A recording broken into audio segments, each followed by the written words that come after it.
अपनी क्षमता पहचानो। एक गांव में एक आलसी आदमी रहता था। वह कुछ काम धाम नहीं करता था, बस दिन भर बैठकर सोचता रहता कि किसी तरह कुछ खाने को मिल जाए।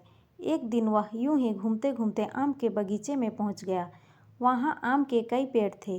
रसीले आम देखकर उसके मुंह में पानी आ गया और आम तोड़ने के लिए वह एक पेड़ पर चढ़ गया। लेकिन जैसे ही वह पेड़ पर चढ़ा, बगीचे का मालिक वहां पहुंच गया। बगीचे के मालिक को देखकर आलसी आदमी डर गया और जैसे तैसे पेड़ से उतरकर वहां से भाग गया। भागते भागते वह गांव के पास स्थित जंगल में जा पहुंचा। वह बुरी तरह से थक गया था, इसीलिए एक पेड़ के नीचे बैठकर आराम करने लगा। तभी उसकी नज़र एक लोमड़ी पर पड़ी। उस लोमड़ी की एक पैर टूटी हुई थी और वह लंगड़ा कर चल रही थी।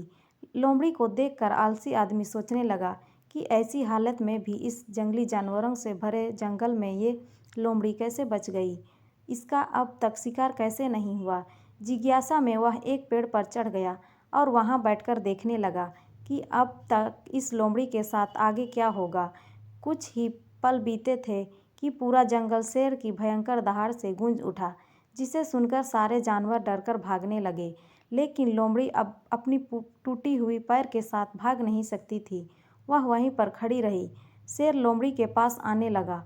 आलसी आदमी ने सोचा कि अब शेर लोमड़ी को मारकर खा जाएगा, लेकिन आगे जो हुआ वह कुछ अजीब था। शेर लोमड़ी के पास पहुंचकर खड़ा हो गया। उसके मुंह में मांस का एक टुकड़ा था, जिसे लोमड़ी के सामने गिरा दिया। लोमड़ी इत्मीनान से मांस के उस टुकड़े को खाने लगी। थोड़ी देर बाद शेर वहां से चला गया। यह घटना देख आलसी आदमी सोचने लगा कि भगवान सच में महान है। उसे धरती में समस्त प्राणियों के लिए, चाहे वह जानवर हो या इंसान, खाने पीने का प्रबंध कर रखा है। वह अपने घर लौट आया। घर आकर वह 3-4 दिन तक बिस्तर पर लेटकर इंतजार करने लगा कि जैसे भगवान शेर के द्वारा लोमड़ी के लिए भोजन भिजवाया था, वैसे ही उसके लिए भी कोई ना कोई खाने पीने का सामान ले आएगा। लेकिन ऐसा कुछ नहीं हुआ। भूख से उसकी हालत खराब होने लगी। आखिरकार उसे घर के बाहर निकलना ही पड़ा। घर के बाहर उसे एक पेड़ के नीचे बैठे हुए बाबा दिखाई पड़े। वह उनके पास गया और जंगल का सारा वृतांत सुनाते हुए बोला, बाबा जी, भगवान मेरे साथ ऐसा क्यों कर रहे हैं? उनके पास जानवरों के लिए भोजन का प्रबंध है, लेकिन इंसानों के लिए नहीं। बाबा जी ने उत्तर दिया, बेटा, ऐसी बात नहीं है। भगवान के पास सारे प्रबंध हैं, दूसरों के लिए, दूसरों की तरह तुम्हारे लिए भी। लेकिन बात यह है कि वे तुम्हें लोमड़ी नहीं शेर बनाना चाहते हैं।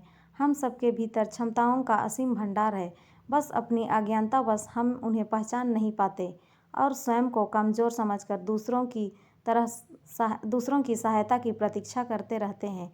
स्वयं की क्षमता पहचानिए, दूसरों की सहायता की प्रतीक्षा मत करिए। इतने सक्षम बनिए कि आप दूसरों की सहायता कर सके। तो दोस्तों, ये कहानी आपको कैसी लगी, कमेंट में ज़रूर बताएं और अच्छी लगी हो तो लाइक और सब्सक्राइब ज़रूर करें।